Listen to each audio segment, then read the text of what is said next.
Yeah, so I was meeting this weekend, so I didn't know time to do a PowerPoint. But it was, so my brain's also a little fuzzy because I think it was -2 when I was skiing Saturday. It's 55 now. As Aaron mentioned, I was, our firm, Cross Sea Seaboard Advisors, is actually, I'm based in Boston, but our firm's based in DC. We now have 7 offices across the country, so we've worked, I think, in every state tax credit program.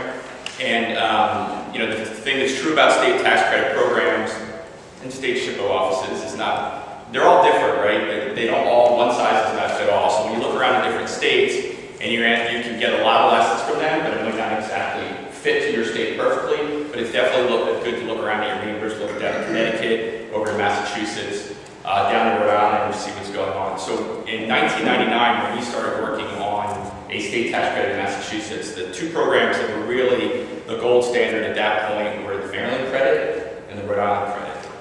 Both those credits don't really exist anymore.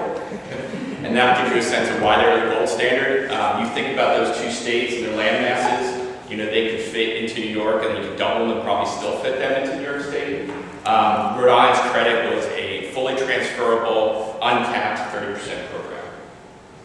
So do the math in your head for a minute, how much. We worked on a project recently that was grandfathered. When the program went away, you could pay a fee to grandfather your credits.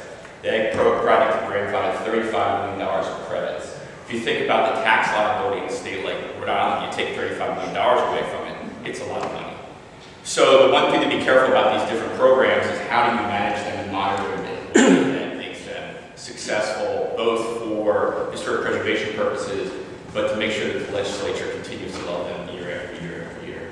Another good example is Wisconsin has an excellent state tax credit program. Last year, it was an uncapped 25% program. Last year, they decided to cap it because they were having so many applications. They capped it at $5 million. When it hit the governor's desk, he took his pencil and he crossed out the last zero and made it a $500,000 tax credit, which basically killed the market for about 6 months until Governor Walker, who, if you read anything about him, is not really the most elected person in Wisconsin or the U.S., until the legislature was able to come back and cap it again at $5 million. It is a fully transferable program as well. If you look at Connecticut's program, they kind of suffer the same way Massachusetts does a little bit. Up to only a few years ago, the Connecticut program was never really oversubscribed, but due to the program and other goals of the Connecticut legislature, there's been a lot of development pushing into Connecticut, and they're starting to run up against their cap. When the Connecticut program was first formed in probably the late 90s, early 2000s, it did 2 things. One is that the project number went along with the Park Service project number. So if you had a Park Service project number, you had a Connecticut project number. So if you had a multi-building complex, you could run into issues because you would only get 1 credit if you had 1 project number. Connecticut has figured out how to work around that, hence when you see these phased projects, they can get multiple Connecticut numbers even though they only have one federal number. The thing that happened in Connecticut was that it was originally only a housing tax credit. It only went to housing projects. And at that time, the then Connecticut governor basically said to their biggest power company, look, we're going to generate all these new units of housing. You're going to buy these things at par. You're going to pay 100% for these tax credits because we're generating new customers for you.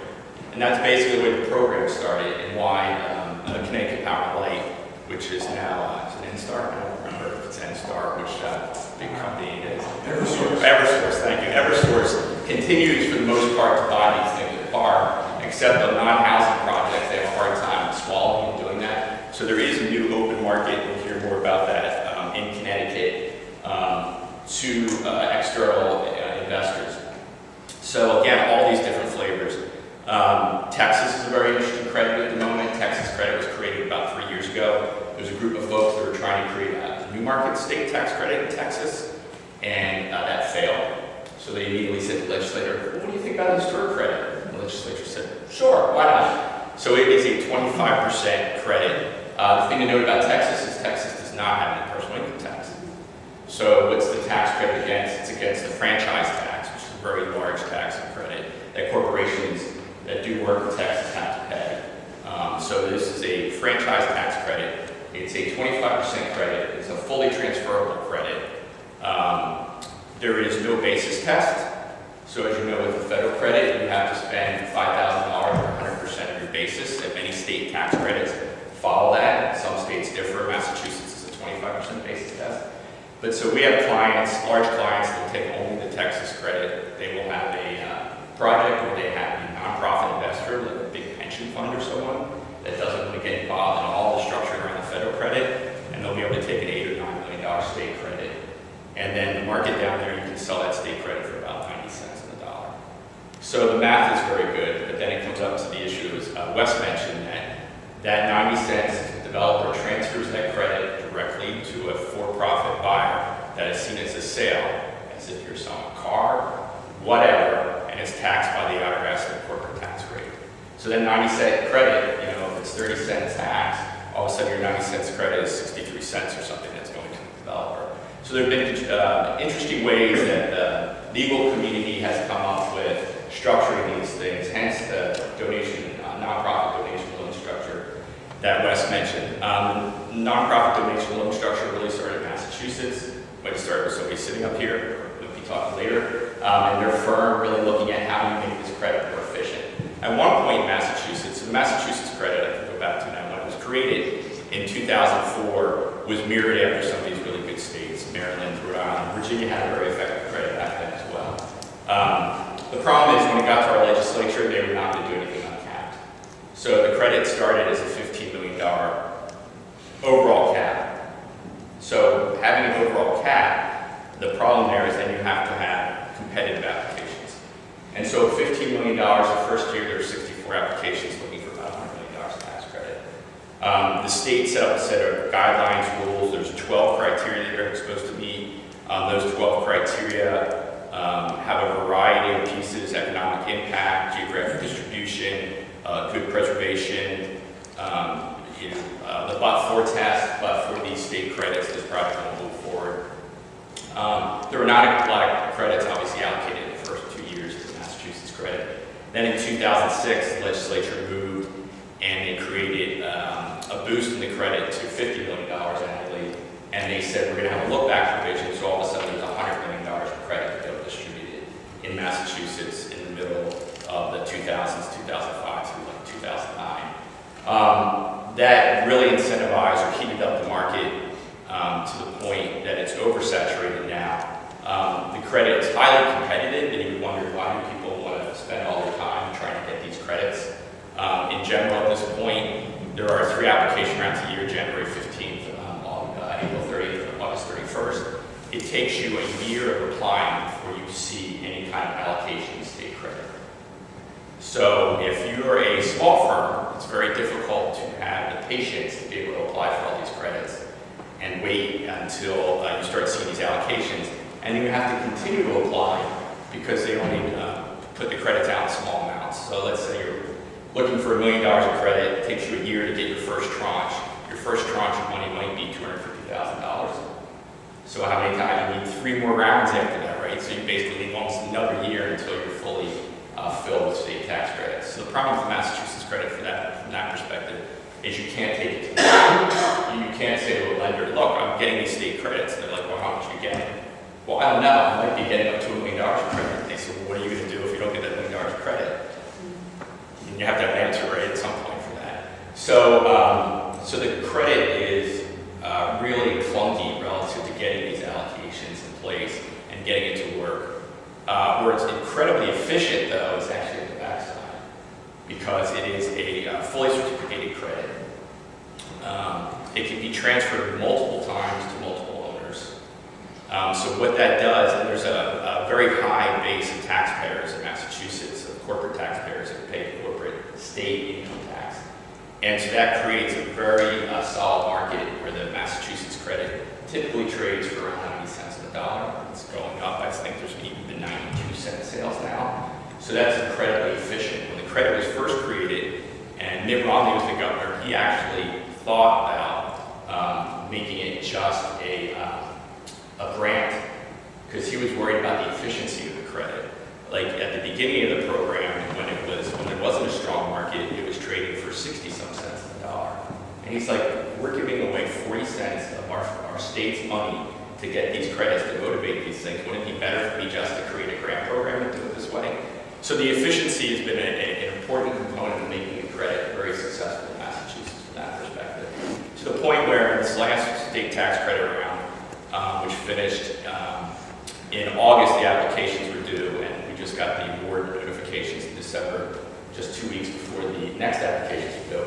There were 239 applicants looking for $375 million state credits. But all these people are in line and really believe that the credit adds that much to their project. The other thing that happened in Massachusetts that's a little different, it is separated from the federal program. So you get a separate certificate, there's a separate part 1, a separate part 2, and a separate part 3. Connecticut has 5 parts, which is really hard to remember. The state credit in Massachusetts follows the federal QRE guidelines. Connecticut's program does not follow federal QRE guidelines, so if you're working in Connecticut and your clients are calculating their QREs, you've got to make them aware of this fact so they don't just put a rounding error into their performa. But the state credit following the federal credit and the QRE guidelines, the other thing that's happened is that in 2006, there is a private letter ruling filed. So you can do this at the federal level or the state level. If you have a question of the IRS or the Department of Revenue or someone, you can submit a request for clarification. And in this case in Massachusetts in 2006, the question was, for purposes of state tax credits, are nonprofits tax-paying entities? And the answer came back, yes. So Massachusetts nonprofits can receive state tax credits and utilize those state tax credits on their project without moving forward with a federal application. And therefore, they don't have to put their project into a for-profit entity in order to achieve the federal credit, and that really helps these nonprofits utilize state credits, obviously. What it also does is a lot of these nonprofits are doing smaller projects. And so when you remove the costs, as Aaron mentioned earlier and Wes mentioned, of the legal fees, the CPA fees around transfer of, or sale, you can't sell federal credit, there's a mic on. If you syndicate a federal credit and get rid of all those syndication fees, it becomes a much more efficient way for nonprofits to utilize these funds. So in that applicant pool at the state level in Massachusetts, there are a lot of nonprofits that are participating. It makes a huge difference on driving the dollars out into what we call gateway cities in Massachusetts. There's 24 of them. If you can find 24 ways to get into Massachusetts, I'd be surprised.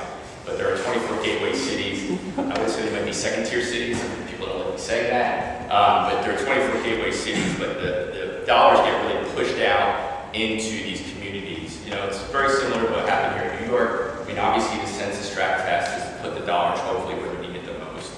The nonprofit structure in Massachusetts does help because a lot of the nonprofits will do these small projects. From a project size, certainly making the credit, separating it from the federal credit allows that to happen.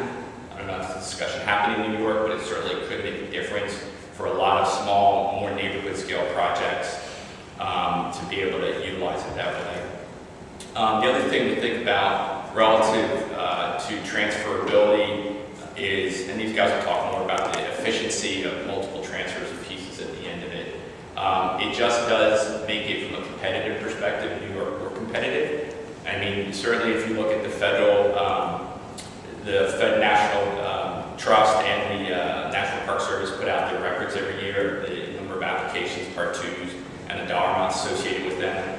New York has certainly skyrocketed over the last few years and certainly at the top of that list. But you will look around and you will hear from our clients that they're looking to spend money in places that has a really efficient tax credit program. You know, like I like to say, which I don't know if it's a good thing or bad thing, you know, some of my clients like old buildings, all of my clients love tax credits. I mean, that is really what they're going for, right? And so it's great. It's a blatant self-interest from a, you know, obviously prior to being in the private sector, I ran a nonprofit in the city of Boston, and when I was working on this legislation with Jim Igo, and Maryland Federalist, and then Shippo Caravats, I would say that, you know, there's hands down, if you look around, nothing's been better for strict preservation of the tax credit program. These dollars would never flow. The stick is not nice, and the carrot's really sweet for most of these products for these people. So the more you can create ease of use and comfort for the development community, the more you're going to see these dollars flow in. Looking around again at the different states, the tough part about the state tax credit, which was different about the federal tax credit until last year, maybe, was that state tax credits are under attack much more often. Every legislative cycle, the state tax credit in different states are going to come up. You look at a state like Michigan, excellent state tax credit program. They got a governor who came in and said, I hate state tax credits. Got rid of every state tax credit. Got rid of film credit, the low-income housing tax credit, the historic credit, all went away in Michigan. You think of Detroit, Flint, all these places with a lot of great buildings that are sitting there, it just froze the market. We stopped doing work in Michigan. There just wasn't any work to be done. You look at a place like Wisconsin that created a really effective state tax credit program. The investment there has gone way up from a historic perspective. You look at the competition that's coming down the road for New York. New Jersey had a credit program that Chris Christie vetoed when it got to his desk. I think it's going to come back. It's going to be a great state tax credit market, actually. It's a really effective place. Governor Brown vetoed his state credit in California for very personal reasons, which we don't need to go into, but it's kind of funny. But it looks like that credit's going to come back again. And as you look at developers at the higher tier, they're going to look all over the country for development opportunities. So they're going to want that competitive area. They're really going to be wanting the states that have a really effective state tax credit program. That might not help you with driving tax credits down to smaller projects as much as you want, but I will tell you what developers can help you with, especially bigger developers, is they have dollars and they've often made donations to your legislature, and they have a voice that is often very well heard when you go to the legislature. As advocates, whether you're working as a historic consultant or a nonprofit, you go in there, they're very nice, they listen to what we have to say. But if you have a developer in the room that can actually write them a check, whether they have not lately or have, it really helps the cause. And the developer can really talk about the efficiency of the program and really hone down the finances of it, which I think makes an effective presentation, having the partnership with a nonprofit and a developer together. Let me see what else I can cover real quick. To go back to the donation loan structure that was mentioned earlier, I'll tell you one thing. I think as I looked around the room, some people like screwed up their eyes and it's like really evil. Like, let me think about that for a second. Because and it is very legal. A lot of folks have looked at it very closely. The IRS knows that it's happening. Some people might say, is it a form of private enrichment? And that's when you use a nonprofit status to enhance your own for-profit gains. The thing about the nonprofit donation loan structure, I think that's really important to remember, is that that nonprofit you have engaged, you're really with their mission to be historic preservation. Because what are they doing? They're helping efficiently transfer dollars into the historic preservation field. So that, I think you're going to hear more about that in a minute. I will also note that there's been a lot of changes at the federal level over the last 5 to 7 years that in some ways are trickling down and having a positive impact on state credits. And those changes have grown out of a couple bad things. One being the historic boardwalk case, which was an IRS case where the Convention Center of New Jersey utilized the tax credit program and brought the investor in at the very end of the project, so they had no risk.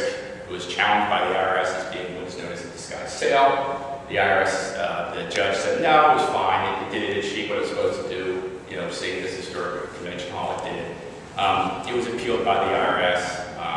The community lost that appeal, and all of a sudden there was a whole new list of a safe harbor that you have to meet in order to utilize the federal historic tax credit. So the safe harbor spells out very carefully how you have to bring an investor into your project. So what's the good news about the bad news? The good news is that I think out of that, and also the threat of tax reform, for the first time a group of folks came together, the Historic Tax Credit Coalition, that combined professionals in the real estate, legal, consulting, development world, really focused on historic credits. I went to 15 or 16 lobby days down in DC for a very long time, and all we talked about were was the oil reserves off the coast, which funded the Historic Preservation Fund, right? That was the only thing we ever talked about. Preservation Action really didn't have the historic tax credit on their radar for a very, very long time. The National Trust did not have the historic tax credit on their radar for a very, very long time. So here you have one of the best tools for historic preservation ever, and there was no one out there lobbying for it. because there was a sense that, well, that's the private sector, and those are developers, and, do we really want to get involved with them? And you didn't have that unity together. The threat of the change in the tax code, which we all know happened, and the survival of that was because of this community coming together, because the Historic Tax Credit Coalition spent an awful lot of money on DC lobbyists and getting those DC lobbyists, in there. If you don't remember what happened during tax reform last year, the credit was gone. There was a day when there was no historic tax credit in the tax code anymore. It was just gone. And then it came back at a 10% credit. And if you ask any developer, you can ask Gavin, comes up here, is 10% good enough? Probably not. It won't be used. It just stopped. The investment in historic property will just stop. And so through the lobbying efforts of the Historic Tax Credit Coalition, Senator Cassidy, who was the analyst, said, look, I'll go to bat for you. And went to bat and negotiated a settlement, the settlement being that it got changed to a 5-year credit instead of a 1-year credit. And so if you do the math, it's like, why does that really make that much of a difference? It doesn't really, I don't think, in the big picture of the, we're maybe $1 billion out of a $1 trillion budget. So it doesn't really make a big difference. But certainly having Senator Cassidy go and save the credit at a 20% credit made a huge difference. So out of that effort by Senator Cassidy and the creation of the Historic Tax Credit Coalition, which really grew out of the National Trust Investment Corporation, John Leaf Tetrell in particular, the person who ran the organization back then, the coalition has its eyes on lots of different issues at the federal level, but they have a monthly call where Renee Coleman from the National Trust, who is focused on state tax credits for the National Trust, is on the call and gives everybody an update about what's happening in these different states on the state tax credit front. And again, the developers, the consultants, everybody on the call is interested in this because they're saying, okay, where's the next great place to make economic investment? So the threat of losing the credit, saving the credit, has turned the Historic Tax Credit Coalition into a very powerful tool down in DC. Now that the external threat is kind of gone, a couple members have left the coalition. So if you know any corporations or folks that might want to support the Historic Tax Credit Coalition, it's not a bad thing. I don't think tax reform is done. We can't keep running $1 trillion deficits without, at some point, the legislature to come back and start cutting these down. So it's really important to think about that. The other thing to think about with the Historic Tax Credit Coalition is they're filing a piece of legislation this year, or refiling a piece of legislation that focuses on making the federal historic tax credit much more friendly to small projects. So in that realm, they are trying to create a credit that if it's a small project credit, and their term of small is much smaller than your term of small, I believe it's $2.5 million, not $5 million. If you have a project that has $2 million, $2.5 million in QRE, it can become a certificated credit, just like a lot of states have. So there'll be an opportunity for small projects to really utilize the credits without having to go through all that structuring that was discussed, and will be discussed momentarily on the federal credit. They're also looking at it on a couple of different fronts to make it much more efficient for small projects. So it will become a 30% credit for projects under $2.5 million QRE. Again, the whole emphasis is to create more investment in small projects. There's two reasons for that, obviously. One is that small projects are important too. They really make Main Street America, and make things happen. The other reason is purely latent self-interest. You need so many votes in the legislature to win. And a lot of these states that don't have a large population have rural towns, and they can say, why do I care about the historic tax credit? It doesn't work in my state. So there's been a real push on behalf of the federal level in order to really structure how do these credits work more efficiently. So as you look at your own tax credit program and lowering it, certainly a combination of the federal credit program happening and your credit program allowing for the transfers to happen and a boost for smaller projects, I think you would see a significant increase in investment on those small projects. I think that covers most of it. As I said, the really good things, New York credit obviously has a lot of good things. One is that you're able to separate it from the federal credit, so it's a 1-year credit still. That's great. I think your per project cap is awesome. I think a per project cap is a really effective and efficient way to do it. I don't know if the SHPO's office has really looked at it, but I'm sure statistically a large percentage of the projects come through fit under that $5 million cap, basically get their full 20%, which in Massachusetts would basically, I told you, all those people waiting the 229 applications. If you had a $5 million cap and everybody got their $5 million, 200 of them would go off the list instantly. It would just, you know, it would be so efficient relative to doing that. So the per project cap is a really effective way in my mind to manage the legislature for what's the spend going to be and how do we make it efficient. And it's $5 million is a large enough number that it's real money for a lot of these projects. So there's some really good things, but I think, you know, certainly getting it to be a transferable credit, given the number of New York State taxpayers there are,